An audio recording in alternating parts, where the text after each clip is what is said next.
Hello, we're Invoke. My name's Zach Madison. I play violin. Hello, I'm Carl Mitzi, and normally I play the viola and the mandolin. Today I will just be drinking and reading. I'm Jeff Mannion. I play the cello. I shall also be reading. And I'm Nick, and I play, tonight I'm going to play the violin and the banjo, actually, and also read. So thank you for joining us in our homes. And we are very glad to be here. I got my coffee right now. Obviously, because of the coronavirus, we're all sheltering in place in Austin, Texas. So we've decided to try to come up with a creative solution to that. And one of them was a basically story time with Invoke. So each one of us is going to take a turn at reading a short story that we found. And then another one of us is going to be accompanying them on their journey. All improvised, brand new music. We have not rehearsed this in its entirety until now. So it should be a fun kind of adventure. So we're going to start off the night with some Mark Twain. This is one of my favorite short stories of his called Journalism in Tennessee. It was written around 1871, and I found it in a book of short stories when I was in middle school and just thought it was really funny then, and it seems even more appropriate now. So Nick's going to be joining me on on some of the banjo and maybe some other fun stuff. And so we're going to kick it off with that. Wait, hold up. I put the pictures in the wrong place. Oh, oops. I gotta move the pictures. I covered up your face. But everyone wants to see my face. I gotta cover up Jeff's face. I gotta cover up Carl's face. All right. That should do it. Boom.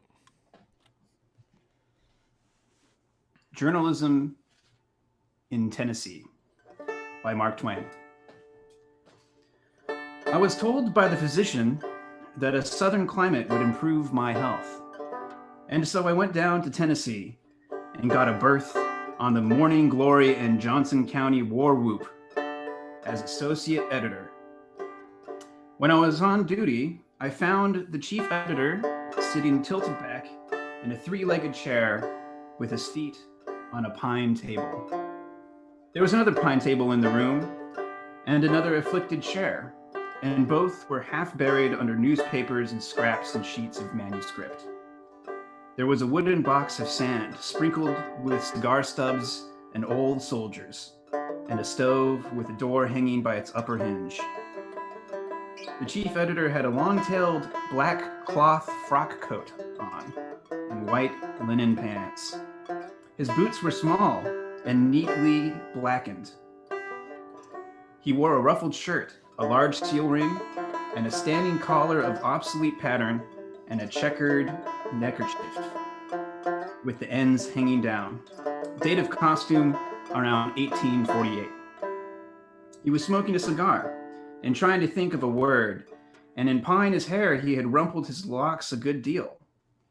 He was scowling fearfully, and I judged that he was concocting a particularly naughty editorial. He told me to take the exchanges and skim through them and write up the spirit of this Tennessee press, condensing into article all of their contents that seemed of interest. I wrote as follows: Spirit of the Tennessee Press. The editors of the semi-weekly Earthquake evidently labor under a misapprehension with regard to the Daily Hack Railroad. It is not the object of the company to leave Buzzardville off to one side. On the contrary, they consider it one of the most important points along the line, and consequently can have no desire to slight it. The gentlemen of the Earthquake will, of course, take pleasure in making the correction. John W. Blossom, Esquire, the able editor of the Higginsville Thunderbolt and Battle Cry of Freedom, arrived in the city yesterday. He is stopping at the Van Buren House.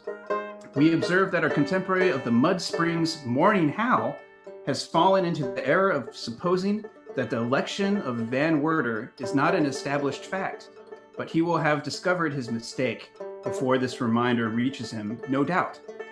He was doubtless misled by incomplete election returns. It is pleasant to note that the city of Blathersville is endeavoring to contact with some New York gentlemen to pave its well-nigh impassable streets with the Nicholson pavement, and the Daily Hurrah urges the measure with ability and seems confident of ultimate success. I passed my manuscript over to the chief editor for acceptance, alteration, or destruction. He glanced at it, and his face clouded. He ran his eye down the pages, and his countenance grew portentous. It was easy to see that something was wrong. Presently, he sprang up and said, "Thunder and lightning! Do you suppose I'm going to speak of those cattle that way? Do you suppose my subscribers are going to stand such gruel as that? Give me the pen." I never saw a pen scrape and scratch its way so viciously, or plow through another man's verbs and adjectives so relentlessly. While he was in the midst of his work, somebody shot at him through the open window and marred the symmetry of my ear. "Ah," he said, "that is the scoundrel Smith of the Moral Volcano. He was due yesterday." And he snatched a Navy revolver from his belt and fired. Smith dropped, shot in the thigh. The shot spoiled Smith's aim, who was just taking a second chance, and he crippled the stranger.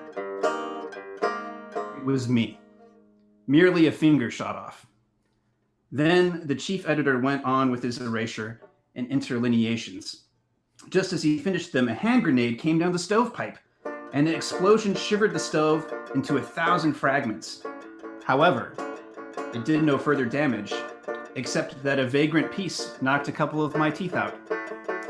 That stove is utterly ruined, said the chief editor. I said I believe it was. Well, no matter. Don't want it in this kind of weather. I know the man that did it. I'll get him now. Now, here is the way this stuff ought to be written. I took the manuscript. It was scarred with erasures and interlineations till its mother wouldn't have known if it had had one. It now read as follows. Spirit of the Tennessee Press. The inveterate liars of the semi-weekly Earthquake are evidently endeavoring to palm off upon a noble and chivalrous people another of their vile and brutal falsehoods with regard to that most glorious conception of the 19th century, the Ballyhack Railroad. The idea that Buzzardville was to be left off at one side originated in their own fulsome brains, or rather in the settlings which they regard as brains. They had better swallow this lie if they want to save their abandoned reptile carcasses the cowhiding they so richly deserve. That ass, blossom of the Higginsville Thunderbolt and the battle cry of freedom, is down here again sponging at the Van Buren. We observe that the besotted blackguard of the Mud Springs Morning Howl is giving out.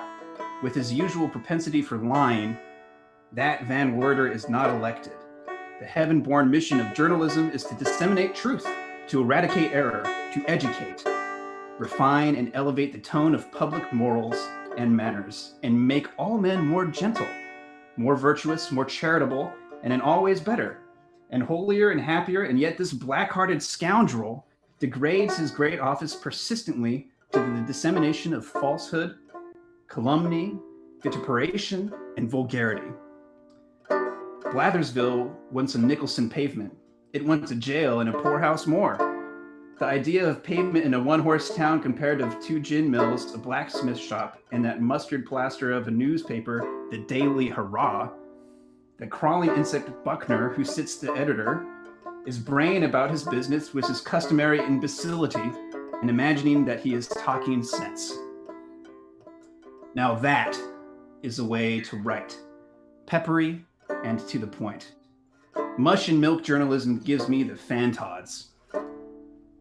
About this time, a brick came through the window with a splintering crash and gave me a considerable jolt in the back.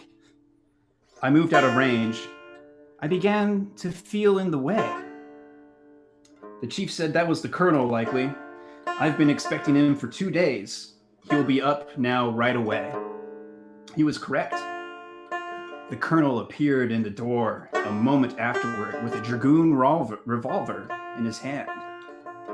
He said, "Sir, have I the honor of addressing the poltroon who edits this mangy sheet?" "You have. Be seated, sir. Be careful of the chair. One of its legs is gone. I believe I have the honor of addressing the putrid liar, Colonel Blatherskite Tecumseh."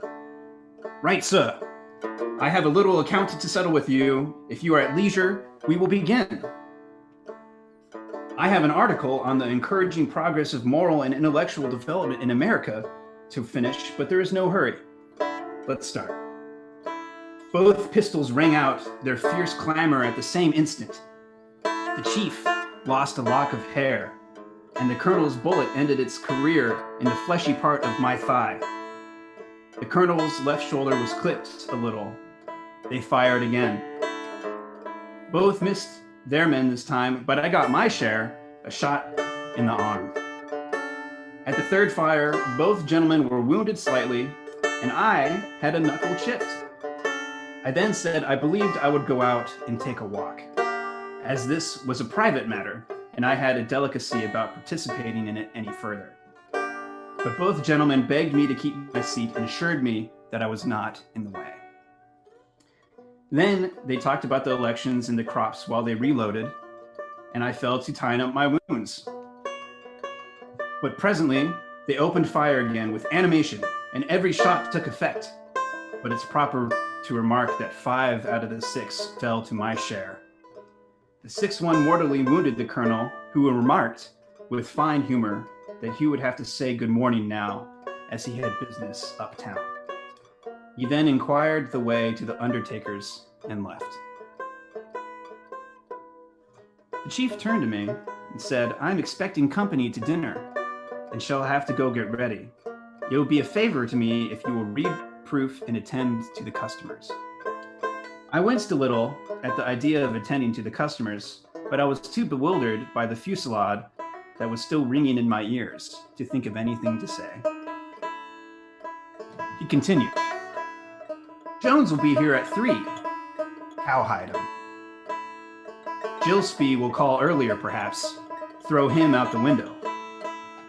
Ferguson will be along about 4. Kill him. And that's all for today, I believe. If you have any odd time, you may write a blistering article on the police. Give the chief inspector rats. The cowhides are under the table, the weapons are in the drawer, and ammunition is there in the corner. Lint and bandages up there in the pigeonholes. In case of accident, go to the Lancet, the surgeon, downstairs. He advertises, and we take it out in trade." He was gone. I shuddered. At the end of the next 3 hours, I had been through perils so awful that the peace of mind and all cheerfulness were gone from me. Gillespie had called and thrown me out the window. Jones arrived promptly, and when I got ready to do the cowhiding, he took the job off my hands. In an encounter with a stranger, not in the bill of fare, I had lost my hair. Another stranger by the name of Thompson left me a mere wreck in a ruined chaotic rags. And at last, at bay in the corner and beset by an infuriated mob of editors, blacklegs, politicians, and desperadoes who raved and swore and flourished their weapons about my head till the air shimmered with glancing flashes of steel, I was in the act of resigning my berth on the paper when the chief arrived, and with him a rabble of charmed and enthusiastic friends. Then ensued a scene of riot and carnage such as no human pen or steel one either could describe. People were shot, probed, dismembered, blown up, thrown out the window. There was a brief tornado of murky blasphemy with a confused and frantic war dance glimmering through it. And then all was over. In 5 minutes, there was silence, and the gory chief and I sat alone and surveyed the sanguinary ruin that strewed the floor around us. He looked at me and he said, "You'll like this place when you get used to it." I said, "I'll have to get you to excuse me. I think I might, maybe I might write to suit you after a while. As soon as I had some practice and learned the language, I am confident I could. But to speak the plain truth, that sort of energy of expression has its inconveniences, and a man is liable to interruption. You see that yourself. Vigorous writing is calculated to elevate the public, no doubt. But then I do not like to attract so much attention as it calls forth. I can't write with comfort when I am interrupted so much as I have been today. I like this berth well enough, but I don't like to be left here waiting on the customers. The experiences are novel, I grant you, and entertaining too, after a fashion, but they are not judiciously distributed. A gentleman shoots at you through the window and cripples me. A bombshell comes down the stovepipe for your gratification and sends the stove door down my throat. A friend drops in to swap compliments with you and freckles me with bullet holes till my skin won't hold my principles. You go to dinner and Jones comes with his cowhide, Gillespie throws me out the window, Thompson tears all my clothes off, and an entire stranger takes my hair with the easy freedom of an old acquaintance. And in less than 5 minutes, all the blackguards in the county arrive in their colors and proceed to scare the rest of me to death with their axes. Take it all together, I had never seen such a spirited time in all of my life as I have today. No, I like you, and I like your calm and unruffled way of explaining things to the customers. But you see, I'm not used to it. The Southern heart is too impulsive. Southern hospitality is too lavish with the stranger. The paragraphs which I had written today, and into whose cold sentences your masterly hand had infused the fervent spirit of Tennessean journalism, will wake up another nest of hornets. All of that mob of editors will come, and they will come hungry, too, and want somebody for breakfast. I shall have to bid you adieu. I decline to be present at these festivities. I came south for my health, and I will go back on the same errand, and suddenly. Tennessean journalism is too stirring for me. After which, we parted with mutual regret, and I took apartments at the hospital. The end. Good job, Zach. Nice job, Nick. Hey, you too, man. So now we have some time, a little bit. Let's see if I can get into the chat here, see what's going on.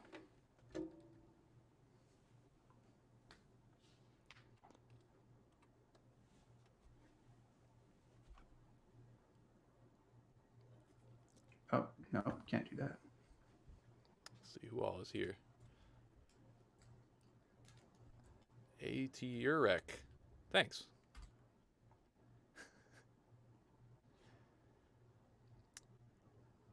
Bowie 12 fan says, I came late. What were you reading? What was the name of that story, Zach? Oh, that's correct. So I was reading the Journalism in Tennessee by Mark Twain, and it was written around 1871. So if you're just joining us, we're Invoke. We're a string quartet based in Austin, Texas. I'm Zach Madison. I play violin. I'm Carl Mitzi. I play viola and mandolin. However, tonight I am only reading and drinking due to microphone Jeff issues. Mannion. Yeah, I'm Jeff Mannion. I am also drinking and reading and playing the cello. Hey, and I'm Nick. Had to one and up me. I found this beer today called Einstock. Einstock? I don't know if y'all can read that. It's Icelandic. So, I don't know. It seemed appropriate for the times. So, We are stuck. yeah. So, should we do what drinks we're handling right now? Should we go around? Sure. I covered mine. What y'all got? I just really wanted to talk about my monkey shoulder. This is really Ooh, delicious. tasty. I was waiting to pour myself some. This is really good blended scotch. Pretty affordable. And I'm drinking out of this wonderful wooden glass. I wanted to show the guys this glass. That was mostly why I'm doing this. Oh, okay. It's pretty good. That is a nice glass. Is that cool? That's pretty cool. From the Blue Genie Art Bazaar here in Austin. Speaking of drinks, so if you go to our Facebook and you go to the event or to our website, you can actually download a program of tonight. So you can have with you all of the readings that we'll be doing, and as well as 2 drinks that are recommended. They're kind of American classics, the Aviation and the Sazerac. So if you have a well-stocked bar, you might want to take a little break and go make yourself a cocktail after the next story. So do we have any? Awesome. Oh, yeah, we got a couple questions. Okay. So are we using OBS? Yeah, Kenzie, we're using OBS. Thanks for coming. We're using OBS, and the photos was like a last-minute addition. And if you text me about it, I'll tell you about it. It's not that complicated, but it's like a little complicated. So, thanks for asking. I'm very proud of our fireplace. I think it's very heartwarming and comfy, if you will. So, and then C. Mitzi says, I suggest Nick please do a 20-second summary of the story. That's actually a good question because I wasn't really listening that closely because I was also playing the banjo, and So we didn't rehearse any of this. Well, I think what you're asking, correct me if I'm wrong, I think what you're asking is it'd be fun to see how much of the story I actually picked up on while playing the banjo. Oh. Which, even if that's not what you're asking, I'll do that anyway. So I don't really know what happened, but there was a lot of shenanigans, shooting and exploding of things. that I think was not supposed to happen and was surprising to one individual, but not necessarily the other. How close was I? Very close. Okay. Yeah. I did my best. I like that one because I was rereading it for this project that we're doing, because it's the first, when I think of short stories, I think of that story for whatever reason. And I was like, wow, that's like so appropriate for today's like journalism age. All these journalists are kind of like slinging mud at each other all the time, but maybe not killing each other yet. So Only a matter of time. No, it's not. Oh, okay. So, C Mitzi request, who is my mom? Hi, Mom. Requests that you play it now, Nick. Now that you've summarized it. Oh, let's see. I will play it on something besides the banjo.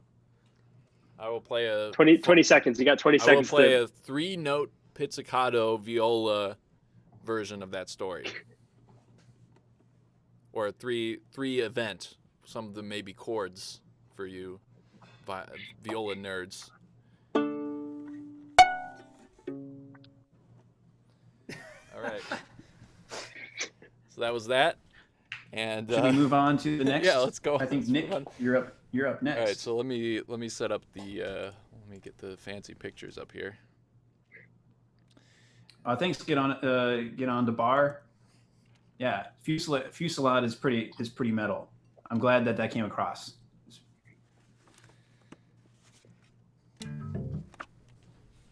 Hey Duke. Hey Duke. 0200. Wait, were you the one who was 020? here for your class last time? I think so. Yeah. Is this also your class this week? In which case, you're in for a treat. All right, so the story I'm going to be reading is called Exhalation by, well, you can see the picture, by Ted Chiang.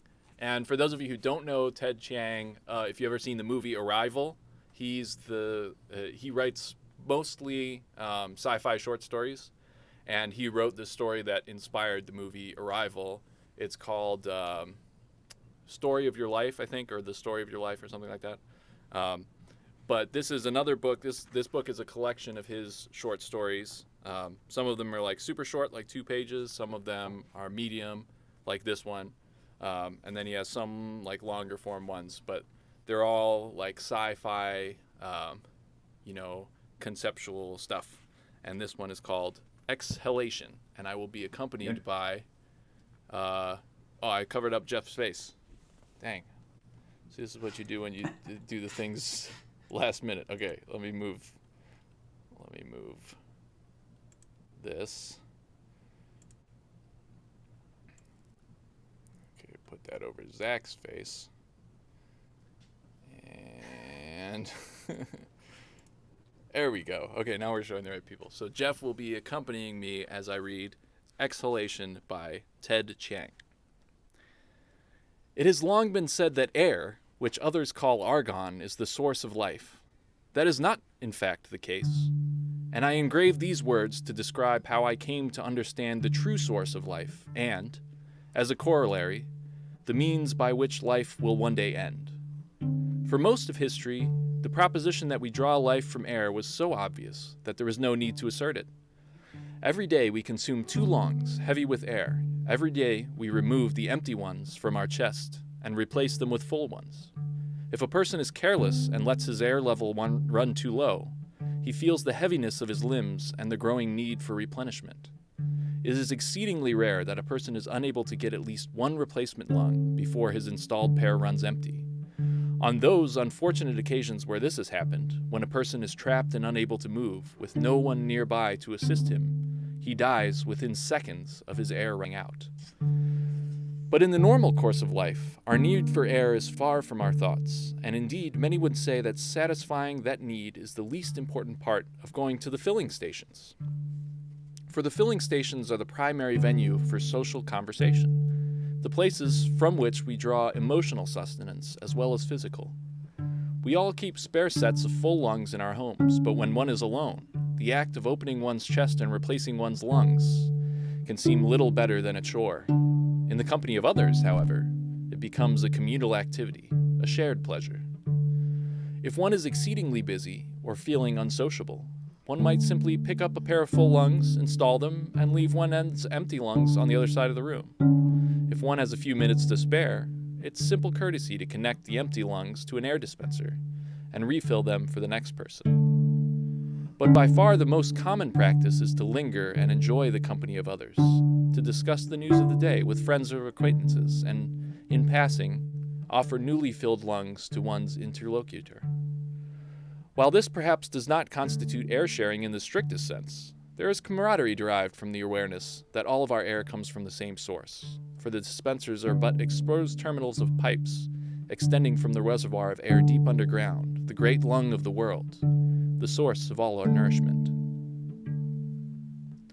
Many lungs are returned to the same filling station the next day, but just as many circulate to other stations when people visit neighboring districts. The lungs are all identical in appearance, smooth cylinders of aluminum, so one cannot tell whether a given lung has always stayed close to home or whether it has traveled long distances. And just as lungs are passed between persons and districts, so are news and gossip. In this way, one can receive news from remote districts, even those at the very edge of the world, without ever needing to leave home, although I myself enjoy traveling. I have journeyed all the way to the edge of the world and seen the solid chromium wall that extends from the ground up into the infinite sky. It was at one of these filling stations that I first heard the rumors that prompted my investigation and led to my eventual enlightenment. It began innocently enough with a remark from our district's public crier. At noon of the first day of every year, it is traditional for the crier to recite a passage of verse, an ode composed long ago for this annual celebration, which takes exactly 1 hour to deliver. The crier mentioned that on his most recent performance, the turret clock struck the hour before he had finished, something that had never happened before. Another person remarked that this was a coincidence, perhaps because he had just returned from a nearby district where the public crier had complained of the same incongruity. No one gave the matter much thought beyond the simple acknowledgement that seemed warranted. It was only some days later, when there arrived a word of similar deviation between the crier and the clock of a third district, that the suggestion was made that these discrepancies might be evidence of a defect in the mechanism common to all the turret clocks, albeit a curious one, to cause the clocks to run faster rather than slower. Horologists investigated the turret clocks in question, but on inspection, they could discern no imperfection. In fact, when compared against the timepieces normally employed for such calibration purposes, the turret clocks were all found to have resumed keeping perfect time. I myself found the question somewhat intriguing, but I was too focused on my own studies to devote much thought to other matters. I was, and am, a student of anatomy, and to provide context for my subsequent actions, I now offer a brief account of my relationship with the field. Death is uncommon, fortunately, because we are durable, and fatal mishaps are rare. But it makes difficult the study of anatomy, especially since many of the accidents serious enough to cause death leave the deceased remains too damaged for study. If lungs are ruptured when full, the explosive force can tear a body asunder, ripping the titanium as easily as if it were tin. In the past, anatomists focused their attention on the limbs, which were most likely to survive intact. During the first anatomy lecture I attended a century ago, the lecturer showed us a severed arm, the casing removed to reveal the dense column of rods and pistons within. I can vividly recall the way, after he had connected its arterial hoses to a wall-mounted lung he kept in the laboratory, he was able to manipulate the actuating rods that protruded from the arm's ragged base, and in response, the hand would open and close fitfully. In the intervening years, our field has advanced to the point where anatomists are able to repair damaged limbs and, on occasion, attach a severed limb. At the same time, we have become capable of studying the physiology of the living. I have given a version of that first lecture I saw, during which I opened the casing of my own arm and directed my students' attention to the rods that contracted and extended when I wiggled my fingers. Despite these advances, the field of anatomy still has a great unsolved mystery at its core, the question of memory. While we knew a little about the structure of the brain, its physiology is notoriously hard to study because of the brain's extreme delicacy. It is typically the case in fatal accidents that, when the skull is breached, the brain erupts into a cloud of gold, leaving little besides shredded filament and leaf, from which nothing useful can be discerned. For decades, the prevailing theory of memory was that all of a person's experiences were engraved on sheets of gold foil. It was these sheets, torn apart by the force of the blast, that were the source of the tiny flakes found after accidents. Anatomists would collect the bits of gold leaf, so thin that light passes greenly through them, and spend years trying to reconstruct the original sheets with hope of eventually deciphering the symbols in which the deceased's recent experiences were inscribed. I do not subscribe to this theory, known as the inscription hypothesis, for the same reason that if all of our experiences are in fact recorded, why is it that our memories are incomplete? Advocates of the inscription hypothesis offered an explanation for forgetfulness, suggesting that over time the foil sheets become misaligned from the stylus which reads the memories, until the oldest sheets shift out of contact with it altogether, but I never found it convincing. The appeal of the theory was easy for me to appreciate, though. I too had devoted many an hour to examining flakes of gold through a microscope, and can imagine how gratifying it would be to turn the fine adjustment knob and see legible symbols come into focus.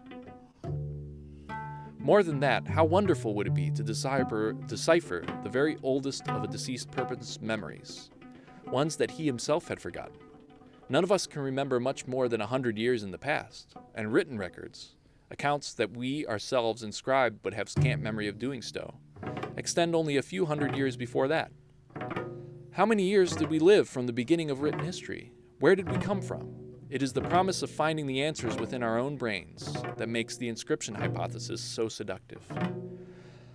I was a proponent of the competing school of thought, which held that our memories were stored in some medium in which the process of erasure was no more difficult than recording, perhaps in the rotation of gears or the pistons of a series of switches. This theory implied that everything we had forgotten was indeed lost, and our brains contained no history older than those found in our libraries. One advantage of this theory was that it better explained why, when lungs are installed in those who have died from lack of air, the revived have no memories at all but are mindless. Somehow the shock of death had reset all the gears and switches.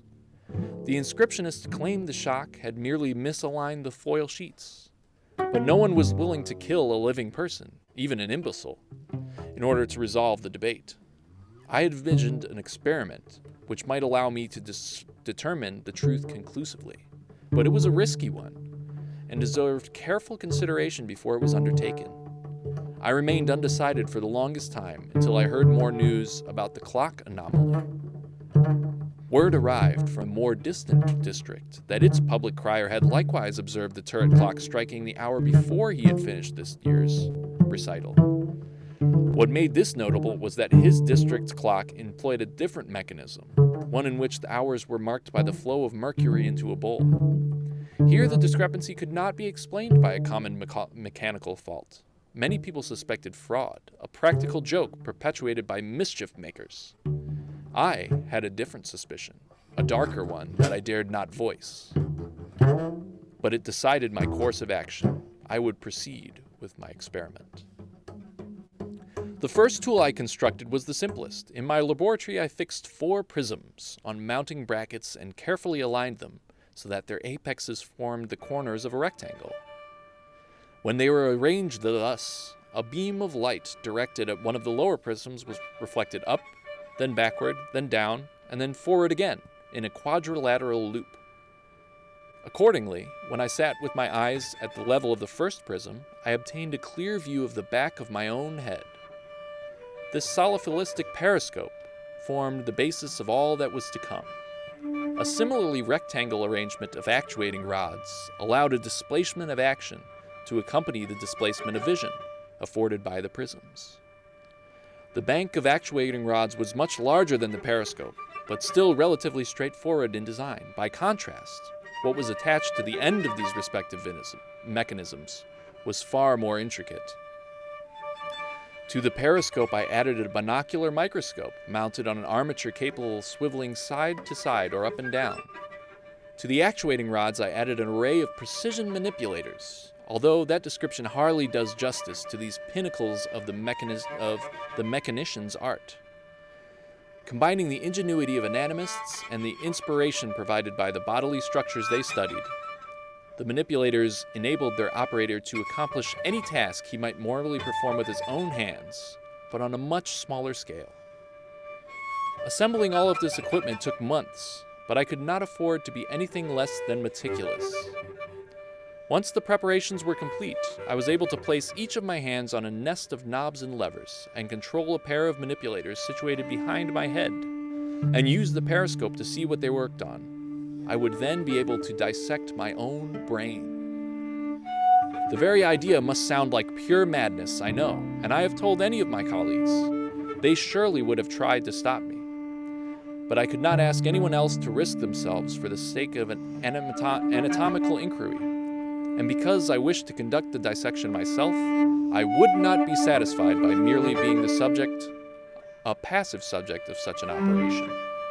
Auto dissection was the only option. I brought in a dozen full lungs and connected them with a manifold. I mounted this assembly beneath the work table that I would sit at, and positioned a dispenser to connect directly to the bronchial inlets within my chest. This would supply me with 6 days' worth of air. To provide for the possibility that I might not have completed my experiment during that period, I had scheduled a visit from a colleague at the end of that time.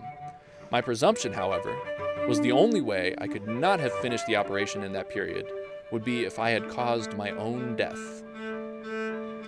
I began by removing the deeply curved plate that formed the back and top of my head, then the two more shallowly curved plates that formed the sides. Only my faceplate remained, but it was locked into a restraining bracket, and I could not see its inner surface from the vantage point of my periscope. What I saw exposed was my own brain. It consisted of a dozen or more subassemblies, whose exteriors were intricately molded shells. By positioning the periscope near the fissures that separated them, I gained a tantalizing glimpse at the fabulous mechanisms within their interiors. Even with what little I could see, I could tell it was the most beautifully complex engine that I had ever beheld, so far beyond any device man had constructed that it was incontrovertibly of divine origin. The sight was both exhilarating and dizzying, and I savored it on a strictly aesthetic basis for several minutes before proceeding with my explorations. It was generally hypothesized that the brain was divided into an engine located in the center of the head, which performed the actual cognition, surrounded by an array of components in which memories were stored. What I observed was consistent with this theory, since the peripheral subassemblies seemed to resemble one another, while the subassembly in the center appeared to be different, more heterogeneous and with more moving parts. However, the components were packed too closely for me to see much of their operation. If I intended to learn anything more, I would require a more intimate vantage point. Each subassembly had a local reservoir of air, fed by a hose extending from the regulator at the base of my brain.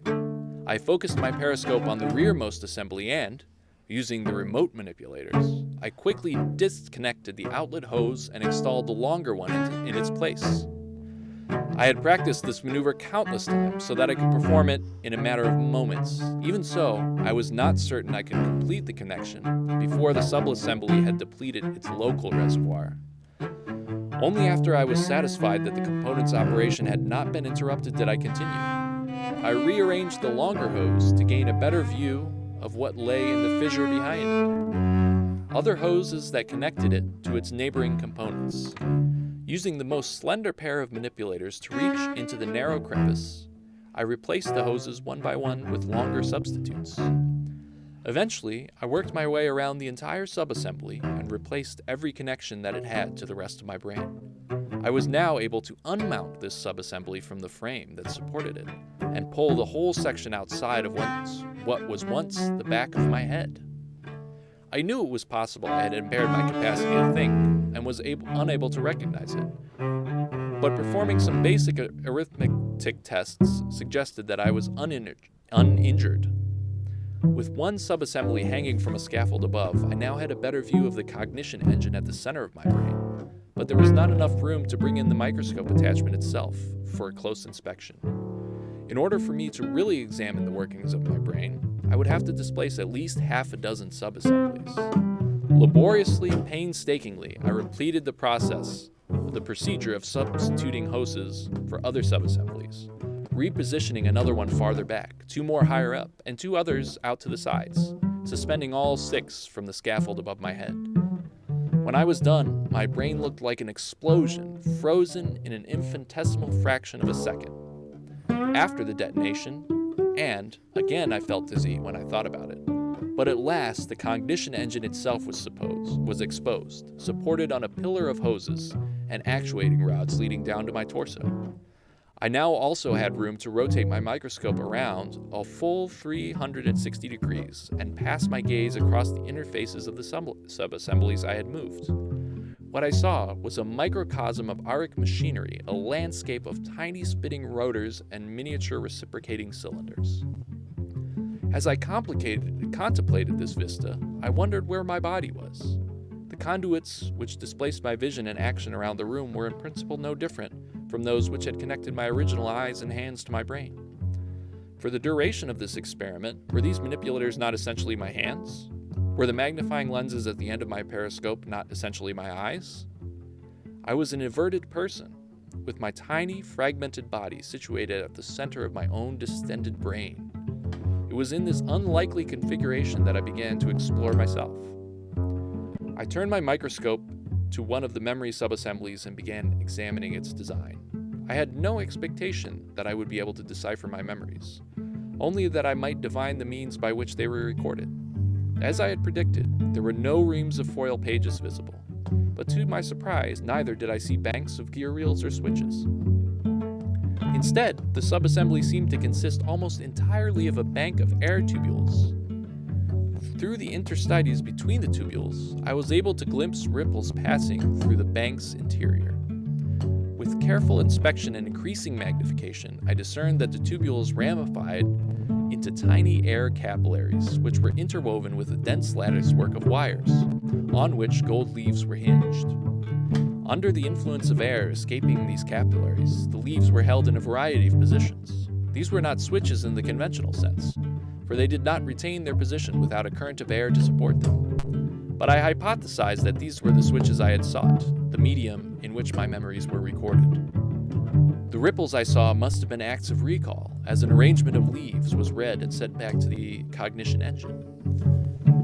Armed with this new understanding, I then turned my microscope to the cognition engine. Here, too, I observed a latticework of wires, but they did not bear leaves suspended in position. Instead, the leaves flipped back and forth almost too rapidly to see. Indeed, almost the entire engine appeared to be in motion, consisting more of lattice than of air capillaries, and I wondered how air could reach all the gold leaves in a coherent manner. For many hours I scrutinized the leaves, until I realized that they themselves were playing the role of capillaries. The leaves formed temporary conduits and valves that existed just long enough to redirect air at other leaves in turn, and then disappeared as a result. This was an engine undergoing continuous transformation, indeed modifying itself as a part of its operation.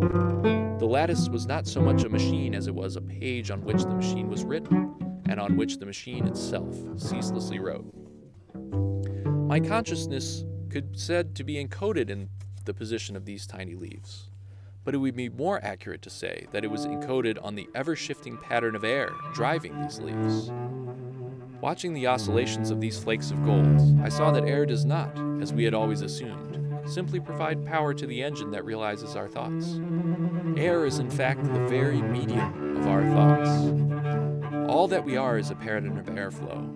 My memories were inscribed, not as grooves or foil, or even the position of switches, but as persistent currents of argon. In the moments after I grasped the nature of this lattice mechanism, this cascade of insights penetrated my consciousness in rapid succession. The first and most trivial was understanding why gold, the most malleable and ductile of metals, was the only material out of which our brains could be made. Only the thinnest of foil leaves could move rapidly enough for such a mechanism, and only the most delicate of filaments could act as hinges for them. By comparison, the copper burr raised by my stylus as I engraved these words, and brushed from the sheet when I finished each page, is as coarse and heavy as scrap. This truly was a medium where erasing and recording could be performed rapidly, far more than any arrangement of switches and gears. What next became clear was why installing full lungs into a person who has died from lack of air does not bring him back to life. These leaves within the lattice remain balanced between continuous cushions of air. This arrangement lets them flit back and forth softly, but also means that if the flow of air ever ceases, everything is lost. The leaves all collapse into identical, pendant states, erasing the patterns and the consciousness they represent. Restoring the air supply cannot recreate what is evanescent. That was the price of speed, a more stable mechanism. Restoring patterns would mean that our consciousness would operate far more slowly. It was then that I perceived the solution to the clock anomaly. I saw that the speed of these leaves' movements depended on their being supported by air. With sufficient airflow, the leaves could move near frictionlessly. If they were moving more slowly, it was because they were being subjected to more friction, which could occur only if the cushions of air that supported them were thinner, and the air flowing through the lattice was moving with less force. It is not that the turret clocks are running faster. What is happening is that our brains are running slower. The turret clocks are driven by pendulums whose tempo never varies, or by the flow of mercury through a pipe which does not change. But our brains rely on the passage of air. And when that air flows more slowly, our thoughts slow down, making the clocks seem to us to run faster. I had feared that our brains might be going slower, and that this prospect had spurred me to pursue my own autodissection. But I had assumed that our cognition engines, while powered by air, were ultimately mechanical in nature, and some aspect of the mechanism was gradually becoming deformed through fatigue, and thus responsible for the slowing. That would have been dire, but there was at least the hope that we might be able to repair the mechanism and restore our brains to their original speed of operation.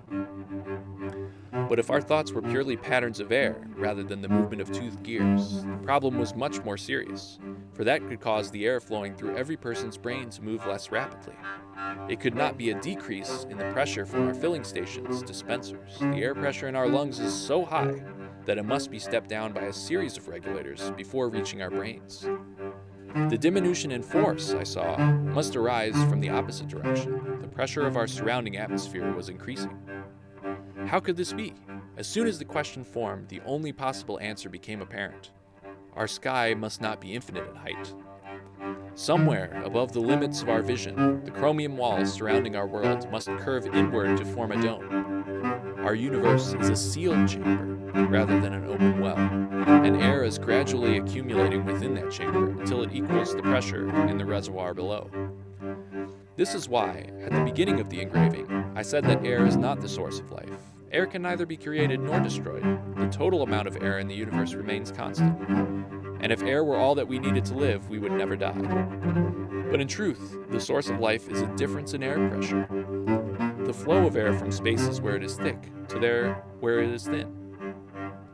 The activity of our brains, the motion of our bodies, the action of every machine we have ever built, are driven by the movement of air, a force exerted as differing pressures seek to balance one another out. When the pressure everywhere in the universe is the same, all air will be motionless and useless.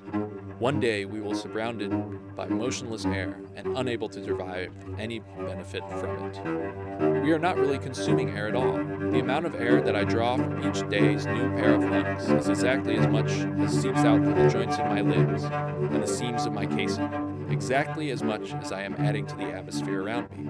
And all I am doing is converting air at high pressure to air at low. With every movement of my body, I contribute to the equalization of pressure in our universe.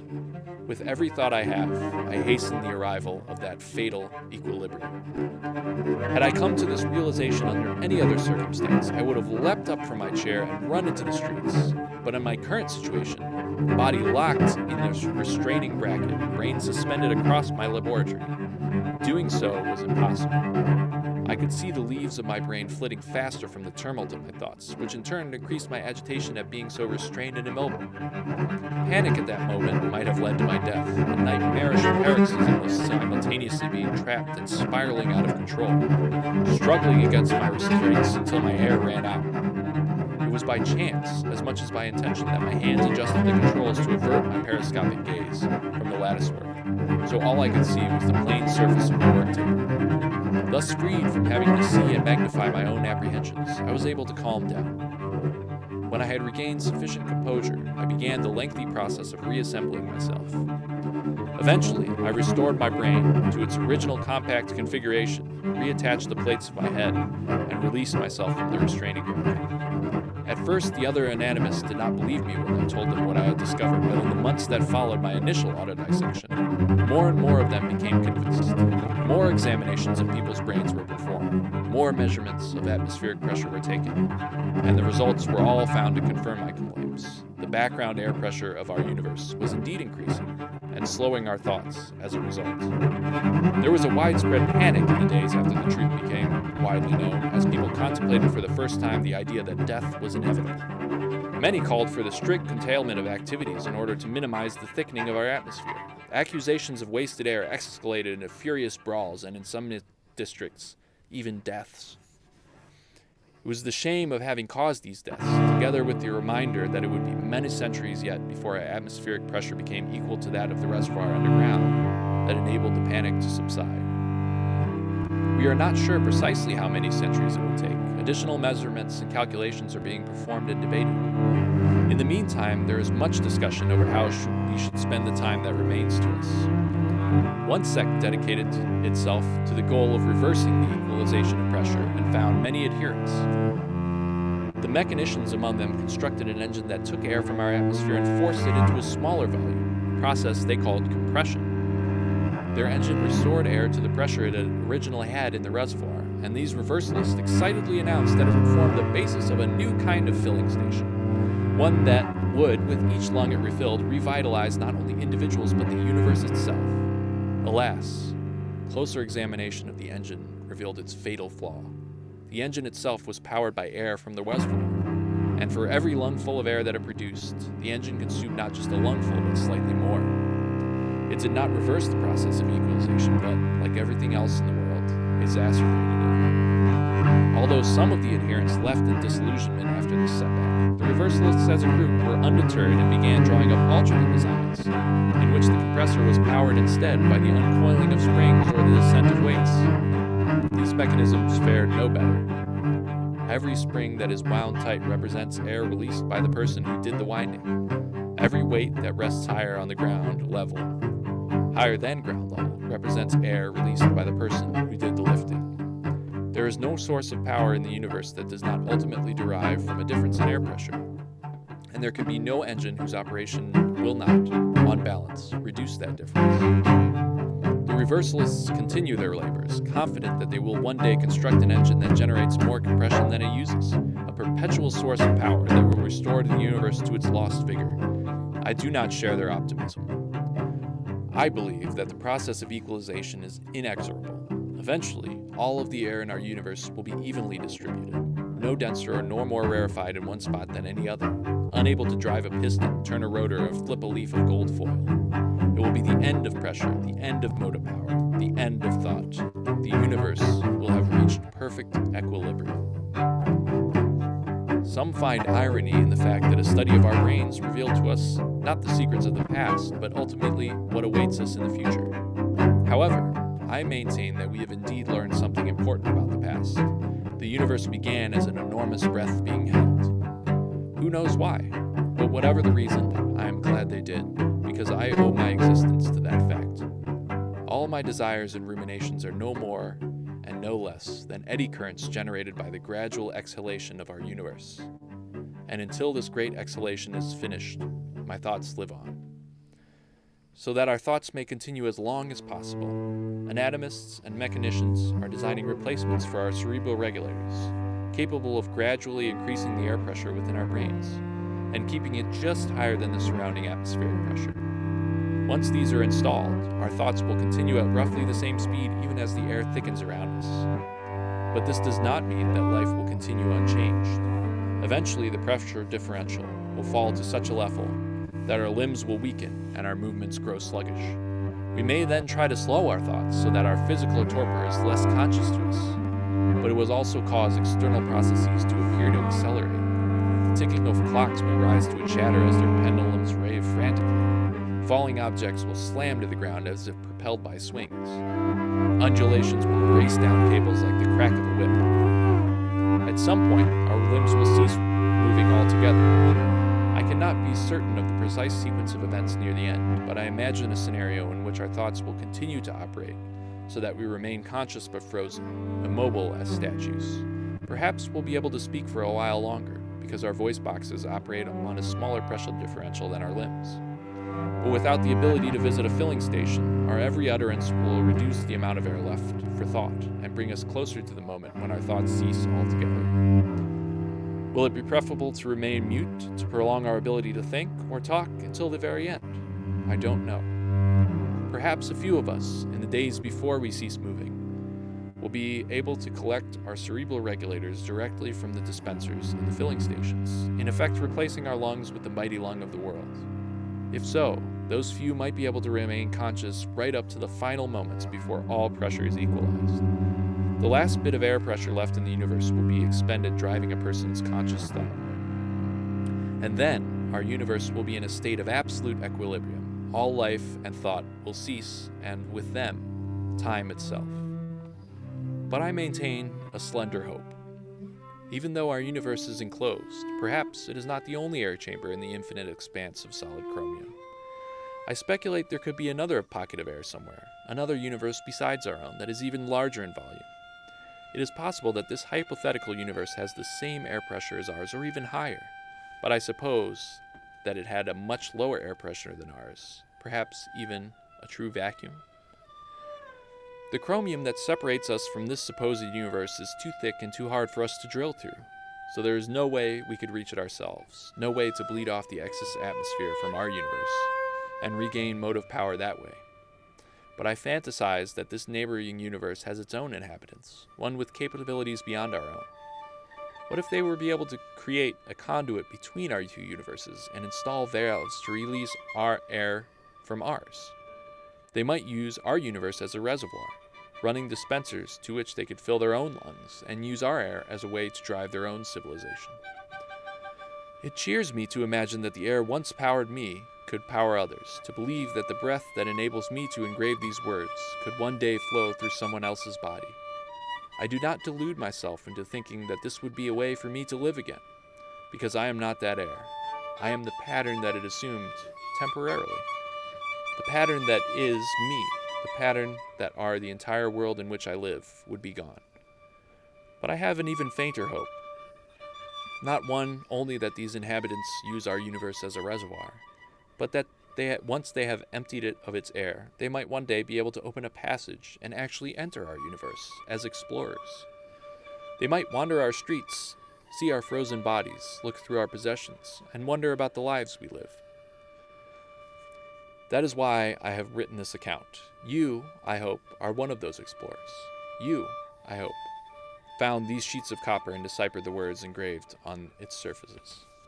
And whether or not your brain is impelled by the air that once impelled mine, through the act of reading my words, the patterns that form your thoughts become an imitation of the patterns that once formed mine. And in that way, I live again through you. Your fellow explorers will have found and read the other books that we left behind, and through the collaborative action of your imaginations, my entire civilization lives again. As you walk through our silent districts, imagine them as they were, with the turret clocks striking the hours, the filling stations crowded with gossiping neighbors, criers reciting verse in the public squares, and anatomists giving lectures in the classrooms. Visualize all of these the next time you look at the frozen world around you, and it will become, in your minds, animated and vital again. I wish you well, explorer, but I wonder, does the same fate that befell me await you? I can only imagine that it must, that the tendency toward equilibrium is not a trait peculiar to our universe, but inherent in all universes. Perhaps that is just a limitation of my thinking, and your people have discovered a source of pressure that is truly eternal. But my speculations are fanciful enough already. I will assume that one day your thoughts, too, will cease, although I cannot fathom how far in the future that might be. Your lives will end just as ours did, just as everyone's must. No matter how long it takes, eventually equilibrium will be reached. I hope you are not saddened by that awareness. I hope that your expedition was more than a search for other universes to use as reservoirs. I hope that you were motivated by a desire for knowledge, a yearning to see what can arise from a universe's exhalation. Because even if a universe's lifespan is calculable, the variety of life that is generated within it is not. The buildings we have erected, the art and music and verse we have composed, the very lives we've led, none of them could have been predicted because none of them was inevitable. Our universe might have slid into equilibrium emitting nothing more than a quiet hiss. The fact that it spawned such plenitude is a miracle, one that is matched only by your universe giving rise to you. Though I am long dead as you read this, explorer, I offer you a valediction.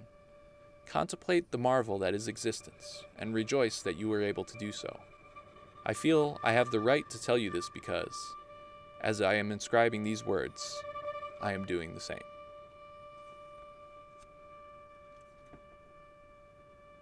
The end.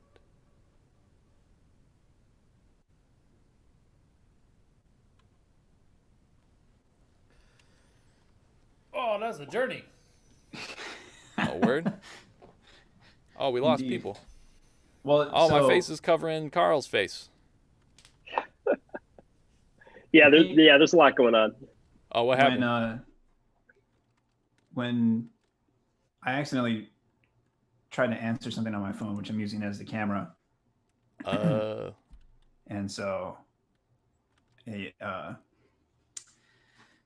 then it flip-flopped, I think, the Zoom things, and then we lost Jeff, and then me and Carl were trying to like figure out how to get Jeff back, but we weren't able to. Well, that's Jeff. That's what Jeff's face looked like. Could y'all hear him still, though?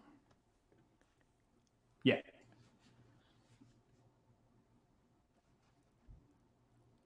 Oh, cool. Oh, Jay Flynn, yeah. I'm not talking much. Nice. Well, thanks Thanks for y'all for listening, being here. The That roughly was 30 of you. Exhalation It's by awesome. by Ted Chiang. Thanks at Urek. AT. I mean, I know who you are. Hi, Annie.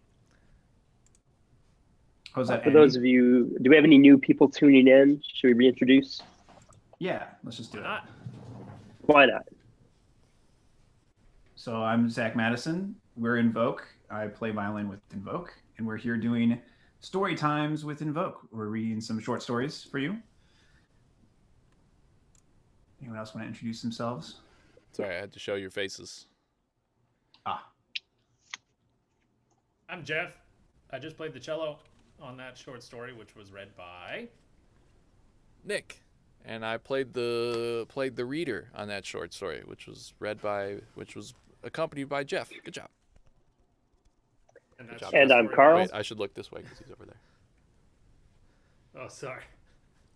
No, by all means, after you. That short story. Oh, I thought Nick was going to say it, but that short story was Exhalation by somebody Chang. I don't have it in front of me. Ted. So many screens. Ted J. Ted Chang. I'm sorry, Nice. Ted. It's a great Well, thanks work. y'all for listening. Carl, you want to? Yeah, Let me so I'm actually- Carl. I play the mandolin and viola with Invoke, but tonight I'm just reading and drinking. We're going to go into the next story now, which is one of my recent favorites. I just read it a few weeks ago and really liked it. It's by H.P. Lovecraft, and it's called The Festival. He wrote it after his first trip to Marblehead, Massachusetts, which was the inspiration for the town and the story. Nick's got the photos up there. That's on the right of the screen is a house in Marblehead, a pretty famous old house that is presumed to be the model for a house that will appear in the story. No spoilers. And on the left is a picture that is very much kind of a spoiler, but only if you know what the story is. So that's by a great Portuguese artist named Mundo Sombrino. And I can put his, if anyone's interested in that, we can type up his website here. Let me put it up actually. For any of you that are interested, I'm going to type this up. Mundo. So Sombrio.com. Check them out. Super cool. Okay. Yeah, so without any further ado, Zach's going to be accompanying me on this dark journey of H.P. Lovecraft. This is the festival. I was far from home, and the spell of the eastern sea was upon me.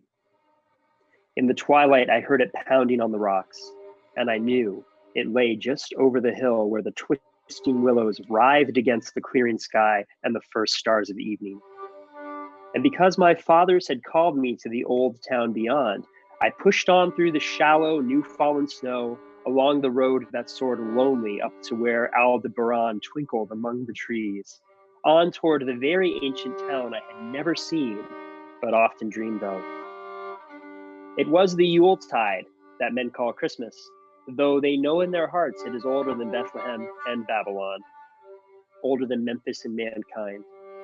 It was the Yuletide, and I had come at last to the ancient sea town where my people had dwelt and kept festival in the elder time when festival was forbidden, where also they had commanded their sons to keep festival once every century, that the memory of primal secrets might not be forgotten. Mine were an old people, and were old even when this land was settled 300 years before. And they were strange, because they had come as dark, furtive folk from opiate southern gardens of orchids, and spoken another tongue before they learnt the tongue of the blue-eyed fishers. And now they were scattered, and shared only by the rituals of mysteries that none living could understand. I was the only one who came back that night to the old fishing town as legend bade, for only the poor and the lonely remember. Then beyond the hill's crest, I saw Kingsport, outspread frostily in the gloaming. Snowy Kingsport with its ancient vanes and steeples, ridgepoles and chimney pots, wharves, small bridges, willow trees, and graveyards. Endless labyrinths of steep, narrow, crooked streets, and dizzy church-crowned central peak that time durst not touch. Ceaseless mazes of colonial houses, piled and scattered at all angles and levels like a child's disordered blocks. Antiquity hovering on gray wings over winter-whitened gables and gambrel roofs. Fanlights and small-paned windows, one by one, gleaming out in the cold dusk to join Orion and the archaic stars. And against the rotting wharves and sea, the sea pounded. The secretive, immemorial sea out of which the people had come in the elder time. Beside the road at its crest, a still higher summit rose, bleak and windswept, and I saw that it was a burying ground where black gravestones stuck ghoulishly throughout the snow like the decayed fingernails of a gigantic corpse. The printless road was very lonely, and sometimes I thought I heard a distant, horrible creaking as of a gibbet in the wind. They had hanged 4 kinsmen of mine for witchcraft in 1692, but I did not know just where. As the road wound down the seaward slope, I listened for the merry sounds of a village at evening, but did not hear them. Then I thought of the season, and felt that these old Puritan folk might well have Christmas customs strange to me, and full of silent, hearthside prayer. So after that, I did not listen for merriment or look for wayfarers, kept on down past the hushed lighted farmhouses and shadowy stone walls to where the signs of ancient shops and sea taverns creaked in the salt breeze, and the grotesque knockers of pillared doorways glistened along the deserted, unpaved lanes in the light of little curtained windows. I had seen maps of the town and knew where to find the home of my people. It was told that I should be known and welcome, for village legend lives long. So I hastened through Back Street to Circle Court and across the fresh snow on the full flagstone pavement in the town to where Green Lane leads off behind the market house. The old maps still held good, and I had no trouble, though at Arkham they must have lied when they said the trolleys ran to this place, since I saw not a wire overhead. Snow would have hid the rails in any case. I was glad I had chosen to walk, for the white village had seemed very beautiful from the hill, and now I was eager to knock at the door of my people. The 7th house on the left in Green Lane, with an ancient peaked roof and jutting second story, all built before 1650. There were lights inside the house when I came upon it, and I saw from the diamond window panes that it must have been kept very close to its antique state. The upper part overhung the narrow grass-grown street and nearly met the overhanging part of the house opposite, so that I was almost in a tunnel, with the low stone doorstep wholly free from the snow. There was no sidewalk, but many houses had high doors reached by double flights of steps with iron railings. It was an odd scene, and because I was strange to New England, I had never known its like before. Though it pleased me, I would have relished it better if there had been footprints in the snow and people in the streets, and a few windows without drawn curtains. When I sounded the archaic iron knocker, I was half afraid. Some fear had been gathering in me, perhaps because of the strangeness of my heritage and the bleakness of the evening and the queerness of the silence in that aged town of curious customs. And when my knock was answered, I was fully afraid, because I had not heard any footsteps before the door creaked open. But I was not afraid long, for the gowned, slippered old man in the doorway had a bland face that reassured me. And though he made many signs that he was dumb, he wrote a quaint and ancient welcome with the stylus and wax tablet he carried. He beckoned me into a low, candlelit room with massive exposed rafters and dark, stiff, sparse furniture of the 17th century. The past was vivid there, for not an attribute was missing. There was a cavernous fireplace and a spinning wheel at which a bent old woman in loose wrapper and deep poke bonnet sat back towards me, silently spinning despite the festive season. An indefinite dampness seemed upon the place, and I marveled that no fire should be blazing. The high-backed settle faced the row of curtained windows to the left and seemed to be occupied, though I was not sure. I did not like everything about what I saw and felt again the fear that I had had. This fear grew stronger from what had before lessened it, for the more I looked at the old man's bland face, the more its very blandness terrified me. The eyes never moved, and the skin was too much like wax. Finally, I was sure it was not a face at all, but a fiendishly cunning mask. The flabby hands, curiously gloved, wrote genially on the tablet and told me I must wait a while before I could be led to the place of the festival. Pointing to a chair, table, and pile of books, the old man now left the room. And when I sat down to read, I saw that the books were hoary and moldy, and that they included old Morrister's wild marvels of science, the terrible Seducius Miss Triumphatus of Joseph Glanville, published in 1681, the shocking De Menatoria of Romingus, printed in 1595 at Lyon, and worst of all, the unmentionable Necronomicon of the mad Arab Abdul al-Hazred, in Olaus Wormius's forbidden Latin translation, a book which I had never seen, but of which I had heard monstrous things whispered. No one spoke to me, but I could hear the creaking of signs in the wind outside, and the whir of the wheel as the bonneted old woman continued her silent spinning. I thought the room and the books and the people very morbid and disquieting, but because an old tradition of my father's had summoned me to the strange feastings, I resolved to expect queer things. So I tried to read, and soon became tremblingly absorbed by something I found in that accursed Necronomicon, a thought and a legend too hideous for sanity or consciousness.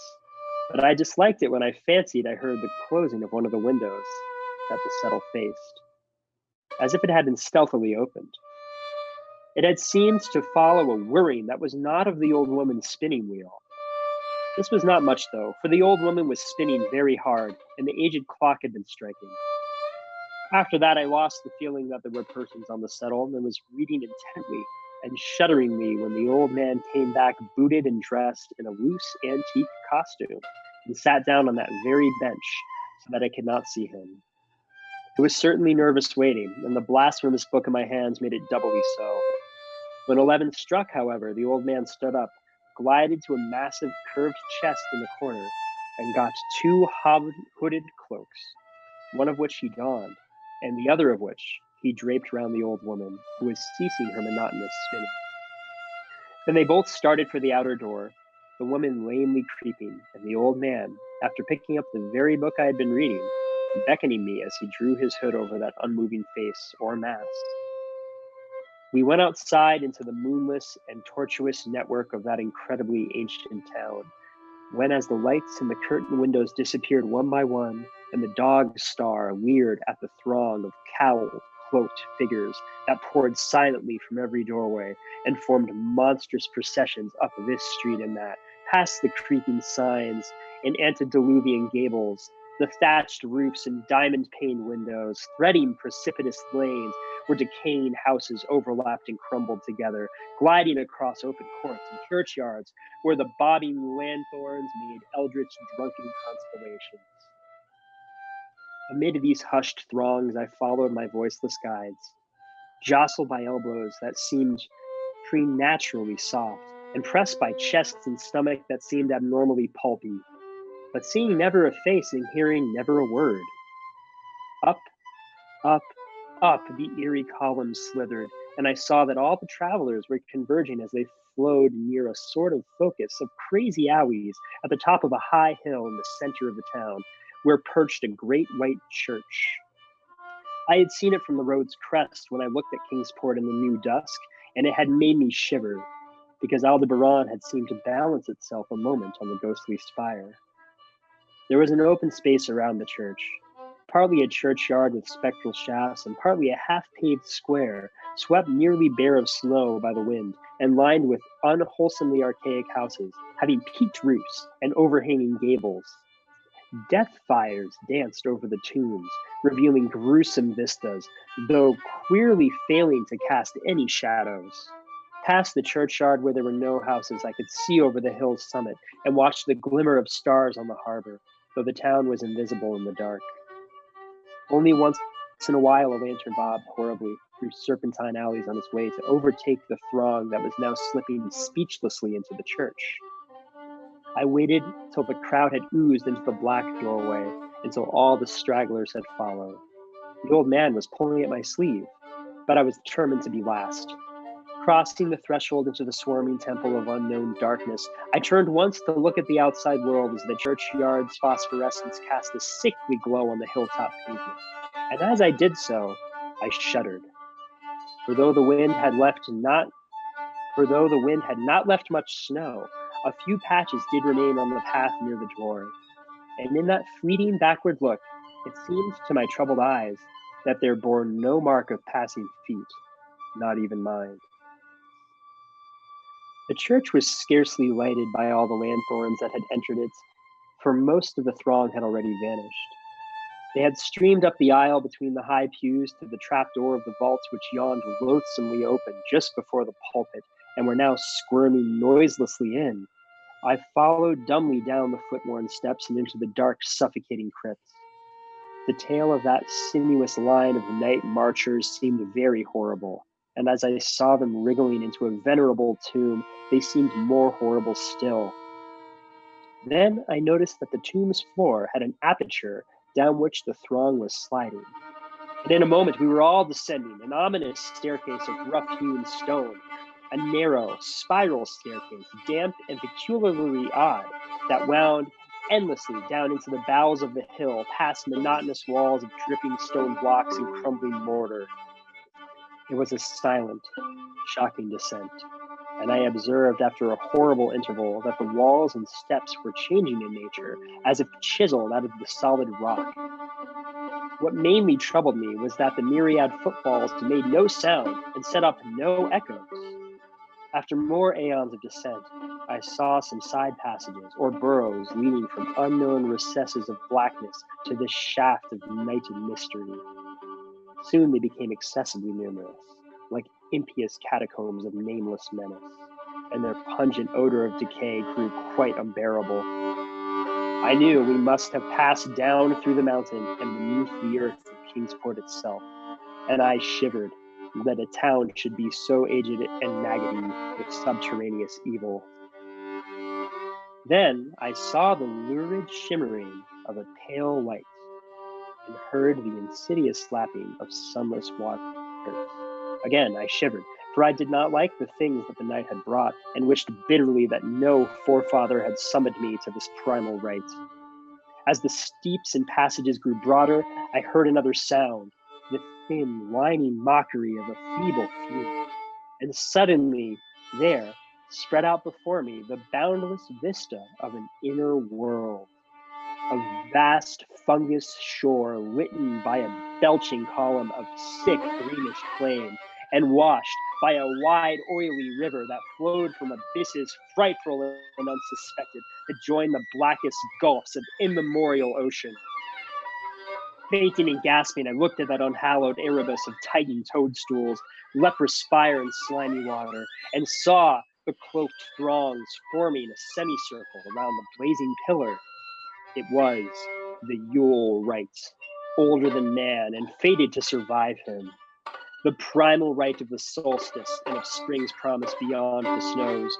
The rite of fire and evergreen, light and music. And in the Stygian grotto, I saw them do the rite and adore the sick pillar of flame, and throw into the water handfuls gouged out of the vicious vegetation which glittered green in the chlorotic glare. I saw this, and I saw something amorphously squatted far away from the light, piping noisomely on a flute. And as the thing piped, I thought I heard noxious, muffled flutterings in the foetid darkness where I could not see. But what frightened me the most was that flaming column, spouting volcanically from depths profound and inconceivable, casting no shadows as healthy flame should, and coating the nitrous stone with a nasty, venomous verdigris. For in all that seething combustion, no warmth lay, but only the clamminess of death and corruption. The man who had brought me now squirmed to a point directly beside the hideous flame, and made stiff, ceremonial motions to the semicircle he faced. At certain stages of the ritual, they did groveling obeisance, especially when he held above his head that abhorrent Necronomicon he had taken with him. And I shared all the obeisances because I had been summoned to this festival by the writings of my forefathers.